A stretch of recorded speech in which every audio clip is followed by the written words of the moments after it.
المجيد وفي فرقانه الحميد. أعوذ بالله من الشيطان الرجيم. بسم الله الرحمن الرحيم. سبحان الذي أسرى بعبده ليلا من المسجد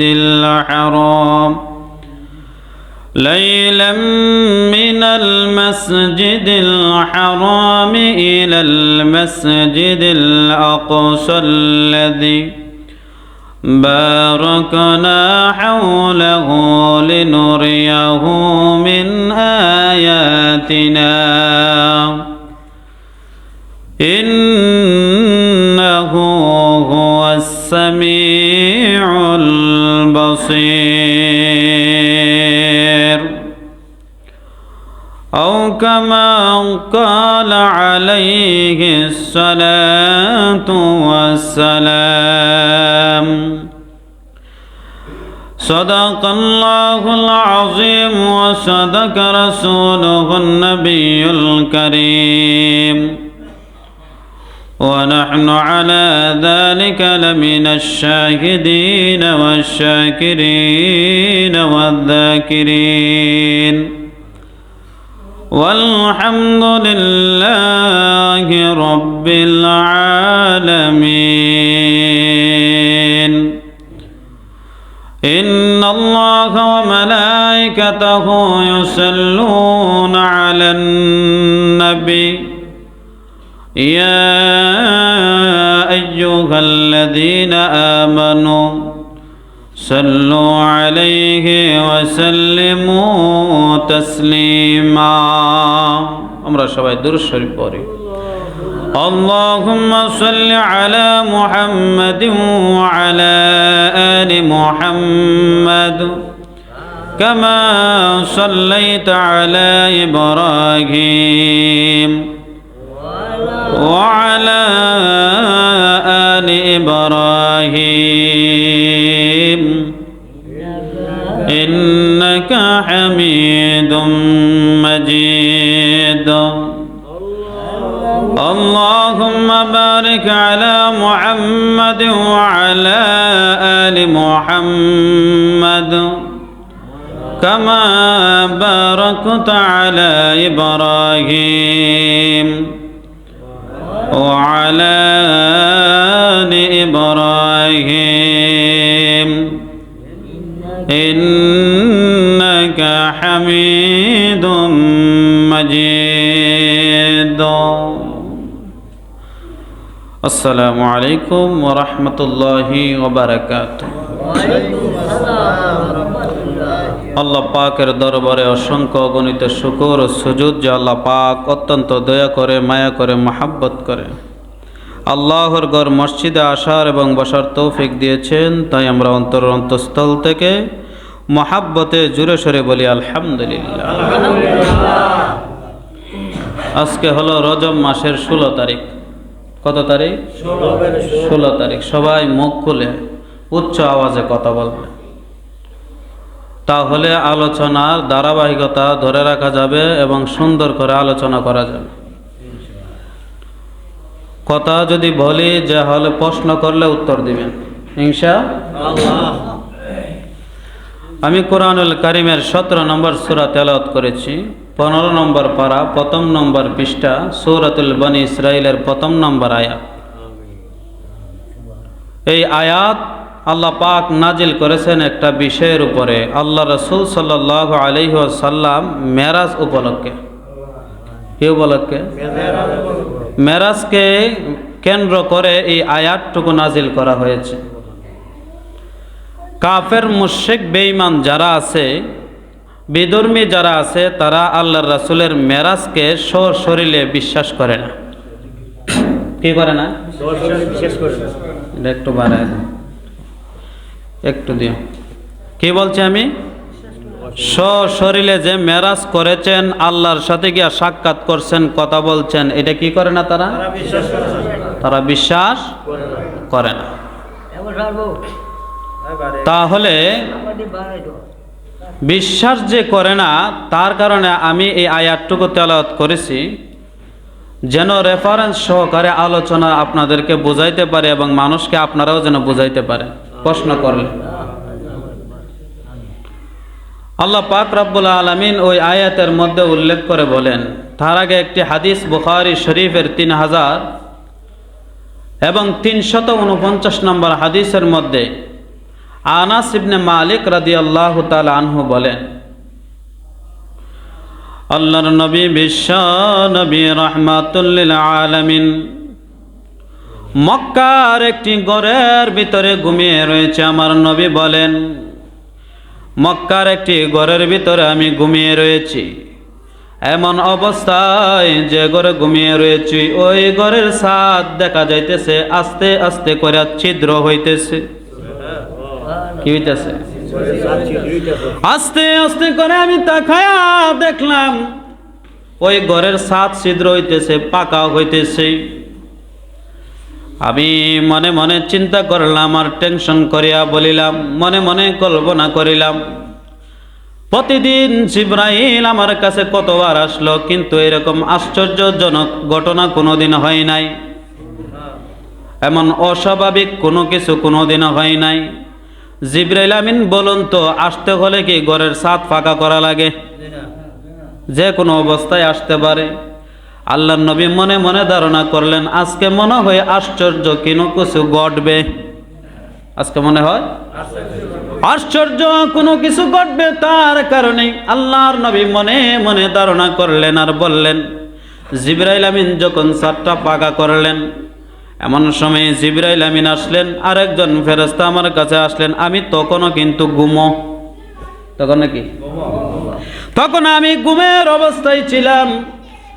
আল্লাহর নবী বলেন, জিবরাইল একটি বাহুর মধ্যে আমার ধরেছে, আরেকটি বাহুর মধ্যে আরেকজন ফেরেশতা ধরেছে। আমাকে ঘুম থেকে সজাগ করিয়া ঘর থেকে বাহির করিয়া হাতিমে কাবার সামনে নিয়ে বসাইছে। কিসের সামনে? হাতিমে কাবা। যারা হজে গেছেন, কাবা শরীফের কাছে একটা ছোট্ট একটা ঘর আছে, একটি জায়গা আছে বেড়া দেওয়ার মতো, ওই জায়গাটা বলা হয় হাতিমে কাবা। ওই জায়গার মধ্যে নিয়ে আমার নবীকে বসাইছে। নবী বললেন, আমাকে বসাইছে, তখন আমি ঘুমাইতেছি। তখন আমি কি? তখন আমি ঘুমিয়েছিলাম। আল্লাহর নবী বললেন, আমাকে সজাগ করলেন। সজাগ করিয়া ফেরেশতারা বললেন, ইয়া রাসূলুল্লাহ, ইয়া হাবিবাল্লাহ, নবী গো, আশ্চর্য কিছু ঘটনা দেখবেন আপনি। জিবরাইল আমিন বললেন, একবার সজাগ করার পরে আমার নবী আবার ঘুমিয়ে গিয়েছেন। হাতিমে কাবার দেওয়ালের মধ্যে পিঠ টেকায় ঘুমিয়েছিলেন। দুইবার সজাগ করার পরে আবার ঘুমিয়েছিলেন। আল্লাহর নবী বললেন, আমি তাকায় দেখলাম জিবরাইল আমিন দুইটা পাত্র আনছে। দুইটা পাত্র আইনা আমার সামনে যখন রাখছে, তখন আমার বুকটা আস্তে আস্তে করে মেলাইলেন, বুকটা আস্তে করে বুকটা পাকা করলেন, করিয়া জমজমের পানি দিয়ে আমার ভিতরটা ধুইলেন। কিসের পানি দিয়া?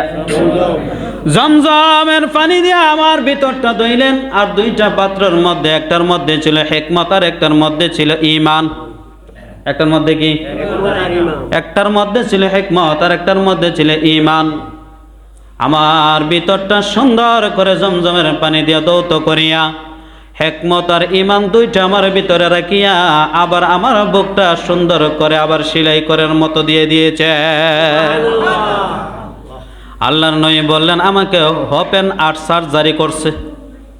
ওপেন হার্ট সার্জারি করছে। পৃথিবীর যত বিজ্ঞান আছে, সব বিজ্ঞান যত ডাক্তার আছে, ডাক্তার ওপেন হার্ট সার্জারি পৃথিবীর সর্বপ্রথম আমার নবীকে জিবরাইলে করছে। সুবহানাল্লাহ।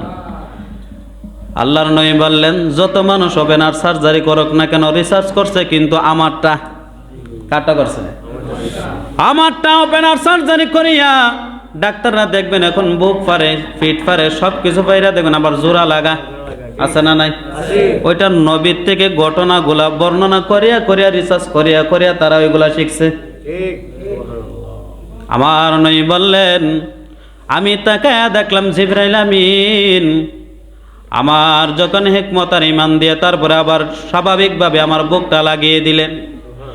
দেওয়ার পরে জিবরাইল আমিন ডাক দিয়া বললেন, নবী গো, ও নবী, আপনি এখন বোরাকে চড়তে হবে। একটা প্রাণী নিয়ে আসছে নবীজির সামনে। কি নিয়ে আসছে? একটা প্রাণী নিয়ে আসছেন। ওই প্রাণীটা দেখতে একদম সাদা, দবদবে সাদা। ওই প্রাণীটা গাধার চেয়েও ছোট, কচ্ছপের চেয়েও একটু বড়। ওই প্রাণীটা আল্লাহর নবীর সামনে যখন আসছে, অন্য হাদিসের মধ্যে আবু হুরায়রা রাদিয়াল্লাহু তাআলা আনহু বর্ণনা করেন, যখন বুরাকটা আনা হয় নবীজির সামনে, আনার পরে ওই বুরাকটা লাফালাফি করতেছিল। কি করতেছিল? সবাই মনোযোগ দিয়ে শুনলেন। লাফালাফি করতেছিল। এমন সময় জিবরাইল আমিন ডাক দিয়া বললেন, ও বুরাক, তুমি জানো নি তোমার উপরে কে সওয়ার করবে, কে উঠবে? বুরাক তো জানে না। জিবরাইল আমিন ডাক দিয়া বললেন, পৃথিবীর শ্রেষ্ঠ মানব নবী মুহাম্মদুর রাসূলুল্লাহ সাল্লাল্লাহু আলাইহি ওয়াসাল্লাম তোমার উপরে সওয়ার করবে। এই কথা বলার সাথে সাথে বুরাক আপনার একবারে মাথা নিচু করিয়া, দেখবেন অনেক মানুষ শীতের কারণে এমনি হইয়া থাকে, আছে না নাই? শীত বেশি যখন লাগে দেখবেন শরীরটারে বইটা সুন্দর করে দেখবেন আডে। ঠিক তেমনি ভাবে বুরাকটা শরীরটা বইটা লজ্জা পাইয়া লাইছে। আমার উপরে সওয়ার করবে, যাকে না বানাইলে পৃথিবীর সৃষ্টি হইতো না। আমার নবী মুহাম্মদুর রাসূলুল্লাহ সাল্লাল্লাহু আলাইহি ওয়াসাল্লাম যখন শুনছে এই কথাটা, কথার সাথে সাথে ওই বুরাকটা স্তব্ধ হইয়া গেছে।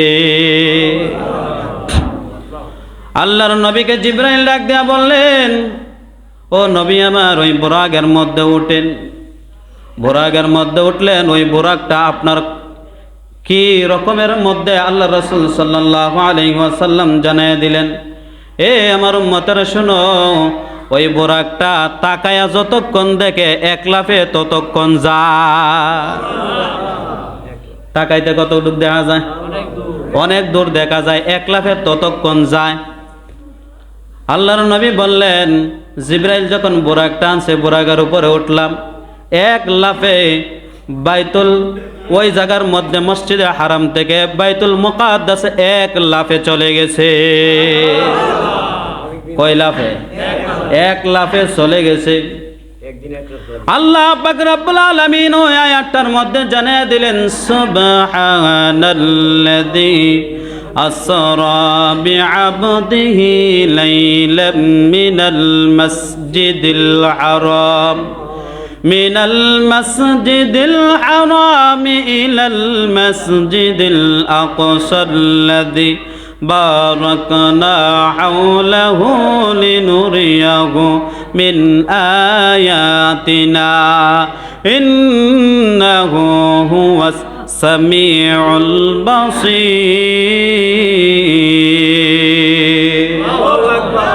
আল্লাহ বলেন, পবিত্র মহাসত্তা যিনি, তিনি আল্লাহর নবীকে, তার বন্ধুকে, তার বান্দাকে, তার দাসকে আসরা বিআবদিহি লাইলাম মিনাল মাসজিদিল হারাম, আল্লাহ বলেন রাতের কিছু অংশে তাকে ভ্রমণ করালেন।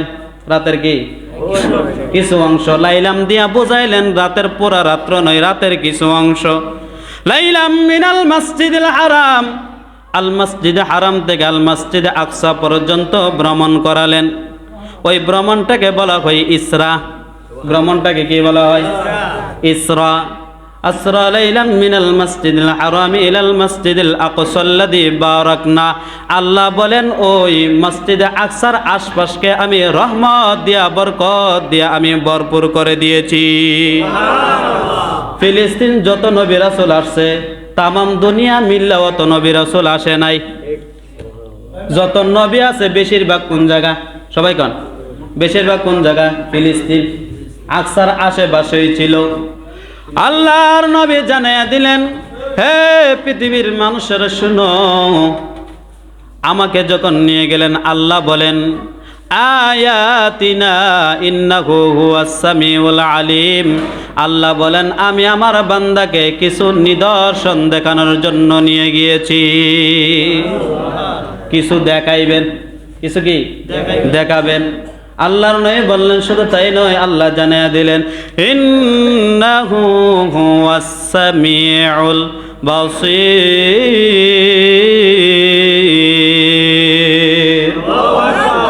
আল্লাহ জানিয়ে দিলেন নিশ্চয় তিনি সর্বশ্রোতা ও সর্বস্রষ্টা। আল্লাহর চেয়ে বড় কেউ আসেনি, আল্লাহর চেয়ে স্রষ্টা আর কেউ আসেনি। আল্লাহ ব্যতীত আর কোনো মাবুদ নাই, আল্লাহ ব্যতীত আর কোনো আমাদের কোনো স্রষ্টা নাই, আসেনি।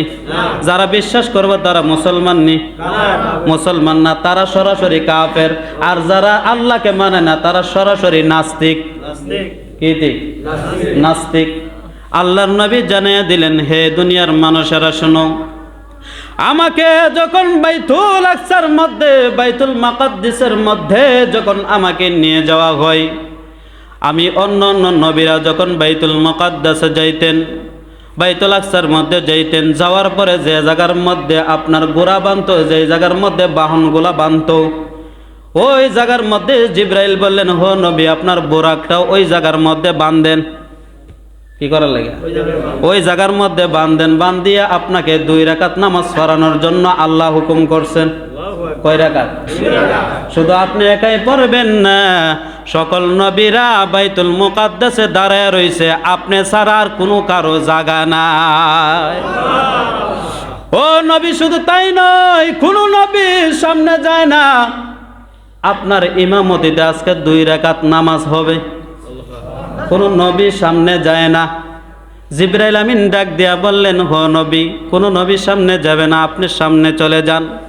সামনে চলে গেলেন, 2 রাকাত নামাজ পড়লেন। বলুন তো সবাই কি ছিল? সবাই নবী। সবাই কি?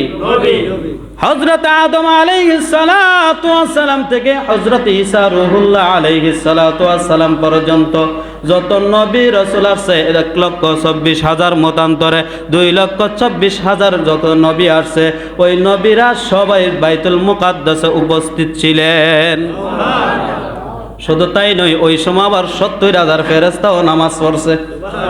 ওই হাজার ওই নবী যখন নামাজ পড়াইছেন, নবীর নাম হয়ে গেছে ইমামুল মুরসালিন, সকল নবীদের ইমাম।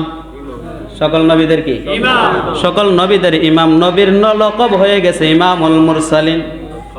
নবী বললেন যখন আমি মসজিদে নামাজ পড়াইলাম, এক কোণের মধ্যে দেখলাম একলা আমি নামাজ পড়ায় বাহির হইতেছে, এমন সময় দেখতেছি গোল মিটিং হইতেছে।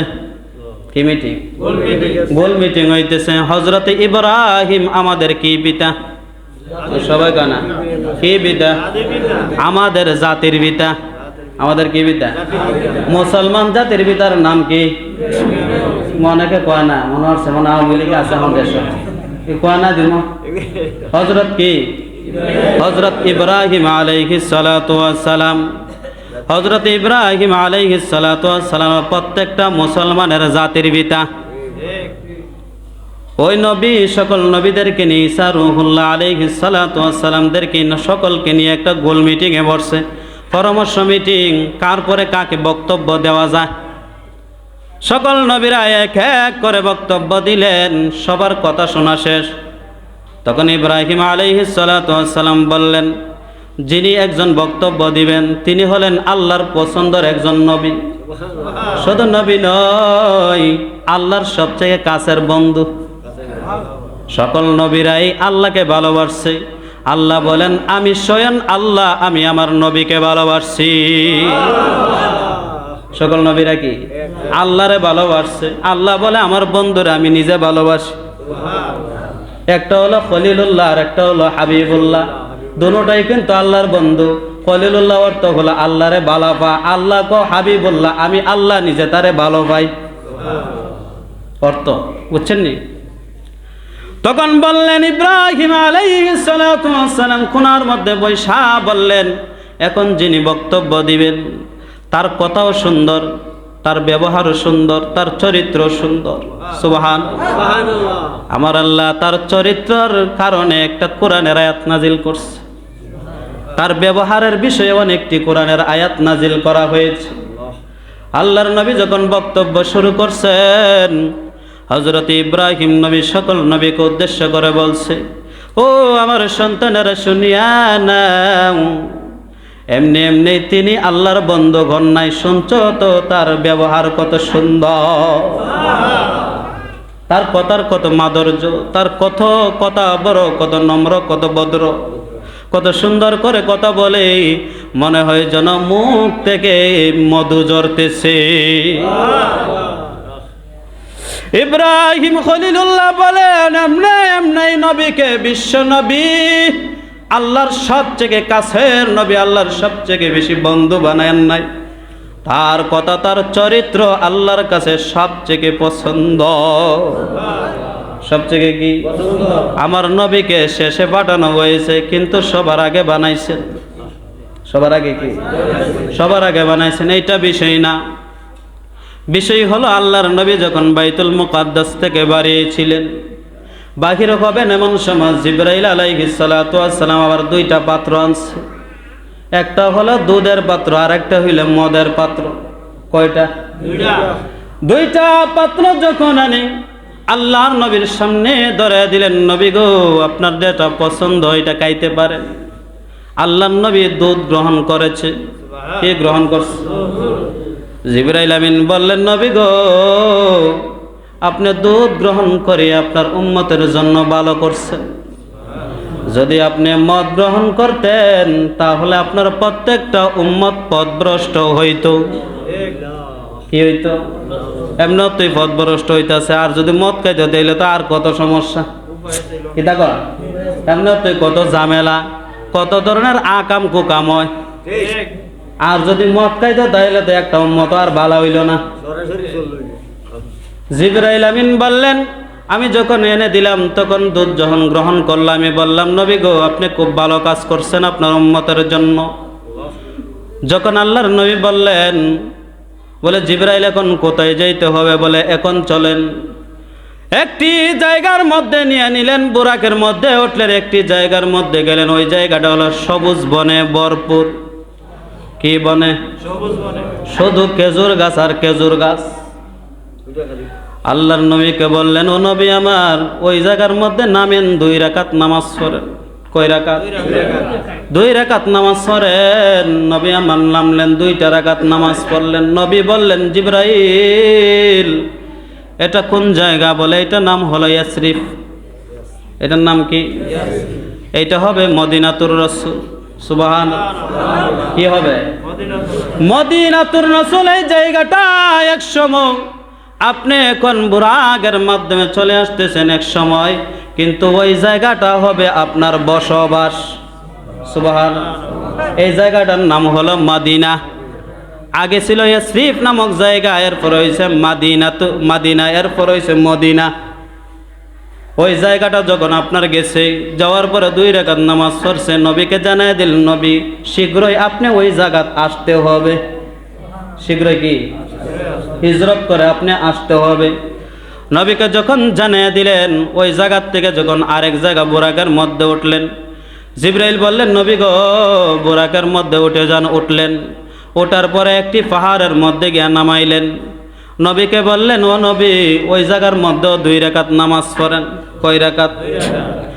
2 রাকাত নামাজ পড়লেন। পড়ার পরে জিবরাইলকে প্রশ্ন করলেন, জিবরাইল, ওই পাহাড়টা কিসের পাহাড়? বললেন, এটার নাম হলো তুর পাহাড়। কি পাহাড়? তুর পাহাড়। আল্লাহর নবী বললেন। বলার পরে জিবরাইল বললেন, ওই তুর পাহাড় কি হয়েছে? বলে, ওই তুর পাহাড়ে হযরত মূসা আলাইহিস সালাতু ওয়াস সালামকে আগুনে জিলকি দিয়েছে, আল্লাহর সাথে সব সময় সাক্ষাৎ করতেন। কার সাথে? আল্লাহর সাথে সাক্ষাৎ করতেন। আল্লাহর নবীকে বললেন, জিবরাইল, আল্লাহর নবী বুরাকের মধ্যে ওঠেন। বুরাকের মধ্যে উঠে একটি জায়গার মধ্যে নিয়েছেন। ওই জায়গার মধ্যে একজন যুবতী আল্লাহর নবীকে ডাকতেছে, মুহাম্মদ, আসো আসো, আমার দিকে আসো। আল্লাহর নবী বললেন, না, তোমার দিকে যাওয়া যাবে না। আল্লাহর নবী ওই জায়গার মধ্যে গেলেন না। জিবরাইল আমিন বললেন, ইয়া রাসূলুল্লাহ, আপনি ওই মহিলার ডাকে সাড়া না দিয়ে আপনি ভালো করছেন। আল্লাহর নবীকে বললেন, আপনি এগিয়ে চলেন। আল্লাহর নবী এগিয়ে চললেন এবং সময় দেখতে পেলেন একজন বৃদ্ধ লোক আল্লাহর নবীকে ডাকতেছেন, হো নবী আমার, আসেন, আমার দিকে আসেন, আমার দিকে আসেন। আল্লাহর নবী বললেন, তোমার ডাকে সাড়া দেওয়ার কোনো কথাই হয় না, কোনো প্রশ্নই আসে না। আল্লাহর নবী এগিয়ে চললেন। আল্লাহর নবী এগিয়ে চলার পর জিবরাইল আমিন ডাক দিয়া বললেন, নবী গো, সামনের দিকে আগান। যখন আগালেন তখন গিয়া দেখলেন একজন বৃদ্ধ লোক পরে যায় অবস্থা। কি অবস্থা? যায় অবস্থা। আল্লাহর নবীর ডাকতেছে, ও নবী আমার, শুনিয়া যান। তিনটা যখন হলো, তিনটা প্রশ্নের সম্মুখীন হলেন। জিবরাইলকে ডাক দিয়া বললেন, হো জিবরাইল, ওই যে সর্বপ্রথম একজন সুন্দরী মহিলা আমাকে ডাক দিয়েছে, এই মহিলাটাকে। বললেন, যদি আপনি মহিলার ডাকে সাড়া দিতেন গো, আপনার উম্মতের সকল বরস নারী লোভী হইত। কি লোভী? এমনি আসেনি? হ্যাঁ, এমনি তো অভাব নাই। আর যদি আপনি সাড়া দিতেন গো, তাহলে মানুষ বহুত হইয়া অন্য বেডের দ্বারে যাইতো গা। ঠিক নেই? এরকম সমস্যা কিন্তু ভাইরাস আছে না? ভাইরাস নাই না? আল্লাহর নবীকে বললেন, হো জিবরাইল। তারপরে যখন আমি সামনে এগিয়ে গেলাম, একজন বৃদ্ধ লোক আমারে ডাকতেছে, আসো, আমার দিকে আসো। আপনি সাড়া দিলেন না। ওই বৃদ্ধ লোকটার যদি সাড়া দিতেন, ওই বৃদ্ধ লোকটা ছিল শয়তান। বৃদ্ধ লোকটা কি? শয়তান। বৃদ্ধ হয়ে আসতেছে, কিন্তু কামের বেলা এক নাম্বার। কামের বেলা কি? আপনি যদি তার ডাকে সাড়া দিতেন, তাহলে আপনার প্রত্যেকটা উম্মত শয়তানের পেছে পইরা জাহান্নামে যাইতো। কিসের পেছে পইরা? শয়তানের পেছে পড়িয়া ওই জাহান্নামে আপনার উম্মত প্রত্যেকটা যাইতো। 3 নম্বরে যখন দেখলাম একটা বৃদ্ধ লোক আমাকে ডাকতেছে, পরে যায় অবস্থা। আল্লাহর নবীকে বললেন, নবী গো, ওইটা হলো আপনার গুনাহগার উম্মতের আমল নামা। গুনাহগার কি? উম্মতের আমল নামা। ঈমান আছে কি আছে না? আমল করবে কি করবে না, এমন অবস্থায় পড়া রয়েছে। পরে যায় অবস্থা মানে হলো আপনার উম্মতদেরকে সতর্ক করবেন যেন তারা ভালো মতে ঈমান আনে, এমন ভালো মতে যেন তারা আমল করে। ভালো মতে কি করতে হইব? ঈমান আনতে হইব। ভালো মতে কি করতে হবে? আমল করতে হবে। আমাদের আমলের অবস্থায় বোঝা যায় জাহান্নামের কাজ করতেছি।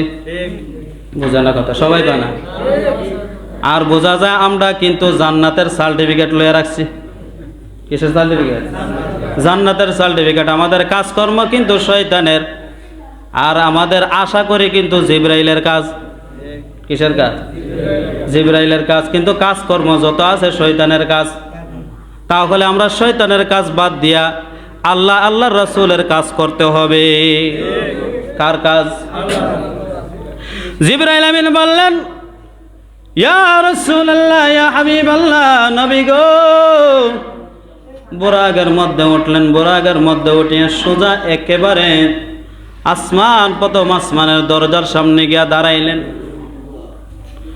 জিবরাইল আমিন ডাক দিয়া বললেন, ওই আসমানের ফেরেশতার নাম হলো হযরত ইসমাঈল আলাইহিস সালাতু ওয়াস সালাম। কি নাম? সবাই বলেন। ইসমাঈল আলাইহিস সালাতু ওয়াস সালামকে বললেন, ও ফেরেশতা, বলুন তো ফেরেশতাদের সবচেয়ে বড় ফেরেশতার নাম কি? সবাই কোন? কি? হযরতে জিবরাইল। এর থেকে বড় আর ফেরেশতা নাই, এর থেকে মর্যাদাপূর্ণ আর ফেরেশতা নাই। ওই আসমানের ফেরেশতারে ডাক দেয়া বলতেছে, ফেরেশতা দরজা খুলিয়া দাও। হযরত ইসমাঈল আলাইহিস সালাতু ওয়াস সালাম ফেরেশতা বলতেছে, দরজা খুলিয়া দিমু, কিন্তু তোমার সাথে কে? তখন বলতেছেন, আমার সাথে হলেন মুহাম্মদুর রাসূলুল্লাহ সাল্লাল্লাহু আলাইহি ওয়াসাল্লাম। বললেন, ওই নবীর আনছেন কিন্তু অনুমতি আসেনি। আল্লাহু এইটা দিয়া বুঝাইলেন। দুনিয়ার মানুষে শিক্ষা দিছেন, দুনিয়ার মানুষ শোনো, টাকাওয়ালা হইতে পারো, বড় ক্ষমতাওয়ালা হতে পারো, ব্যবসায়িক হতে পারো, বিভিন্ন ধরনের ক্ষমতা প্রয়োগ করতে পারো, কিন্তু রিস্কাওয়ালার বাড়িতে গেলেও অনুমতি লাগবে। বোঝা নাই কথা? কার বাড়িতে গেলে? কারণ হলো জিব্রাইল যদি ওই ফেরেশতার কাছে অনুমতি নিতে হয়, তাহলে দুনিয়ার মানুষকে বুঝাই দিছেন, ও মানুষেরা তোমরা শোনো, ওইটার থেকে তোমরা শিক্ষা নাও। জিব্রাইলও কিন্তু অনুমতি নিছে। জিব্রাইল কি অনুমতি নিছে? জিব্রাইল আলাইহিস সালাতু ওয়াস সালাম বললেন, হে অনুমতি নেওয়া হয়েছে, আল্লাহ বলছেন নেওয়ার জন্য, আল্লাহ আমাকে পাঠাইছেন। প্রথম আসমানে গিয়া দেখে একজন বৃদ্ধ লোক চাদর মুড়ি দিয়া বৈশা রইছে। কি মুড়ি দিয়া? শীতের দিন দেখবেন চাদর লয়, জাম্পার লো, মাফলার লো, বিভিন্ন তলো আছে না নাই? শীতের দিনের মতো একটা চাদর মুড়ি দিয়ে সুন্দর করে কোণার মধ্যে বৈশা রইছে। হযরত জিব্রাইল আমার নবীকে বলতেছেন, হ নবী আপনি সালাম দেন, ইনি হলেন আপনার আব্বাজান হযরত আদম আলাইহিস সালাতু ওয়াস সালাম। সুবহানাল্লাহ। হযরত আদম আলাইহিস সালাতু ওয়াস সালামকে দেখার পর সালাম দিলেন। সালাম দেওয়ার পর আল্লাহর নবী তাকায়া দেখলেন, হযরত আদম আলাইহিস সালাতু ওয়াস সালাম ডান দিকে তাকাইলে হাসি দেন। কি দেন? হাসি দেন। বাম দিকে তাকাইলে অজরে কান্না করতেছি। আল্লাহর নবী জিব্রাইলকে প্রশ্ন করেন, জিব্রাইল ডান দিকে তাকাইলে হাসে, বাম দিকে তাকাইলে কান্না করে, কারণ কি? আল্লাহর নবীকে বললেন, ও নবী, কারণ হলো ডান দিকে যখন তাকায় হযরত আদম আলাইহিস সালাতু ওয়াস সালামের উম্মত জান্নাতে আছে, ওইটা দেখে হাসি দেয়।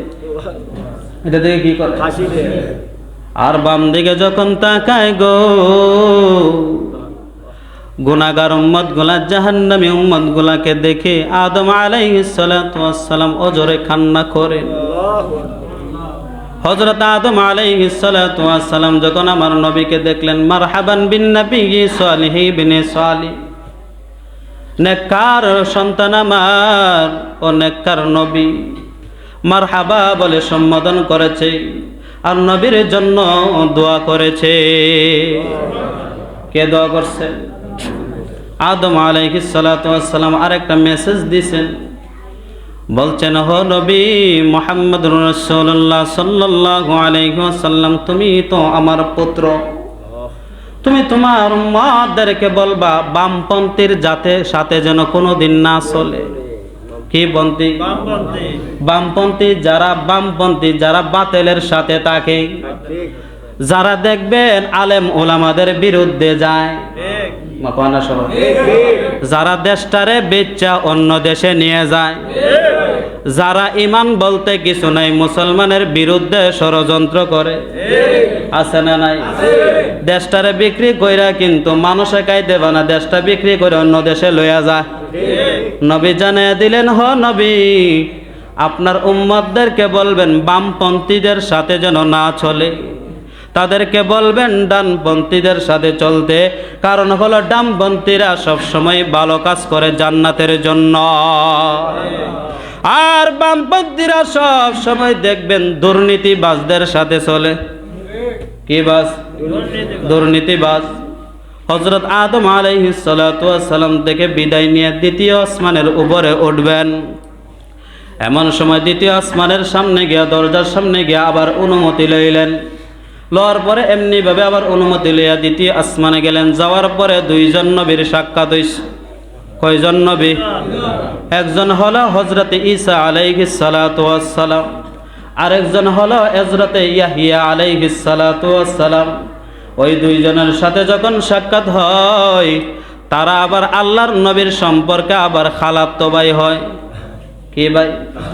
খালাতো ভাই। হাদিসের মধ্যে আসছে, যখন দেখা সাক্ষাৎ হয়েছে, হওয়ার পরে বলতেছে, খালাতো ভাই কেমন আছেন? খালাতো ভাইয়ের জন্য দোয়া করছে এবং কল্যাণের জন্য দোয়া করছেন। করার পর 3 নম্বর আসমানে গেলেন। যাওয়ার পর এমনভাবে অনুমতি লইলেন। অনুমতি লওয়ার পর আল্লাহ রাসূল সাল্লাল্লাহু আলাইহি ওয়াসাল্লাম জানাইয়া দিলেন, 3 নম্বর আসমানে যাওয়ার পর হযরত ইউসুফ নবীর সাথে সাক্ষাৎ হয়েছে। কি নবীর সাথে? এই কথাটা বলে শেষ করে দিই। কি নবী? ইউসুফ নবীর সাথে সাক্ষাৎ হয়েছে না? এমন সময় যখন সাক্ষাৎ হবে, এর আগে হযরত জিবরাইল আমিন ডাক দিয়া বললেন, হো নবী, ওই যে কোণার মধ্যে তাকায় দেখছেন বৈশা রয়েছে? বলে, হ্যাঁ দেখছি।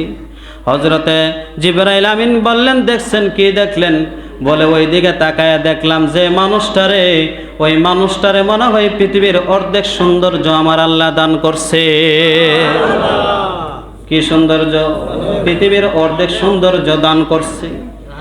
আল্লাহর নবীকে বললেন, ও নবী, ওই লোকটা হলো হযরতে ইউসুফ নবী। কি নবী? হযরতে ইউসুফ নবী। হযরতে ইউসুফ নবীর সাথে যখন সাক্ষাৎ হলো, দোয়া করে দিলেন। কি করলেন? দোয়া করলেন, বললেন তোমার জন্য বরকতের দোয়া, কল্যাণের দোয়া, আল্লাহ যেন তোমাকে বরকত এবং কল্যাণ দান করে দেয়। তাহলে এখান থেকে কি শিখতে পারলাম? 3 নম্বর আসমান পর্যন্ত গেছি। ক নাম্বার? 3 নম্বর। আল্লাহ যেন আমাদেরকে আরো সুন্দরভাবে এগিয়ে নিয়ে সুন্দর আলোচনা যেন আমরা উভয় যেন আমল করতে পারি, তৌফিক দান করেন। সকলে বলে আমিন। ওয়া আখিরু দাওয়ানা আলহামদুলিল্লাহি রাব্বিল আলামিন। সারা সুন্নাত